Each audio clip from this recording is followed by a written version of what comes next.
Friends, welcome. Today we're making a bespoke cocktail called a breakfast old fashioned, and of course, dry January, completely spirit-free old fashioned. And the ingredients you'll need: ritual whiskey alternative, apple cinnamon tea, maple syrup, New Orleans style bitters, lemon zest. Let's get into it. So you're making your old fashioned at home.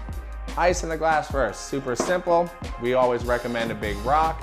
You can use these ice molds for it. Now our base, we're gonna use 2 ounces of Ritual whiskey alternative. You wanna tell us a little bit about the Ritual, Sam? Ritual is a 0 proof whiskey. It's got some smokier notes, fully 0 proof. They build it up from the bottom, never has alcohol in it to start. So 2 ounces of our Ritual whiskey, which is also a really sustainable company.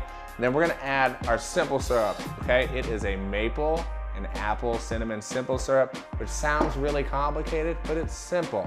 All we have to do is do 1 cup of apple cinnamon tea. We're using Celestial seasonings. Steep it for 5 minutes, then add 1 cup of maple syrup and stir it in till it's completely runny.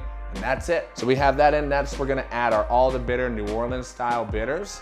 These are gonna add a little bit of extra bitter, a little bit of extra spice to make sure it doesn't get too sweet with the maple syrup. And if you don't have that at home and you're doing a dry January but regularly consume, you can use a Bitter Truth Creole style bitters or a Peychaud style bitter as well. We got that in there. We're gonna give it a nice stir. Sam, please and thank you.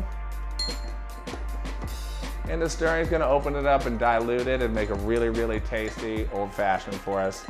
And after we stir it up, we're gonna add our lemon zest. The acidity really wakes it up and gives it a really pleasant nose. I love the lemon over the apple. So the breakfast old fashioned, really a favorite of mine too, because you can have an old fashioned at brunch and it's not gonna affect your day. Also super seasonal, great for fall and winter with the cinnamon, apple, and maple there. Really nice spice with the cinnamon. Apple and maple pairing really nicely together, gonna go well with your brunch. Good spice from the Ritual whiskey as well. And then the lemon, of course, makes it really like woken up, alive, fresh tasting.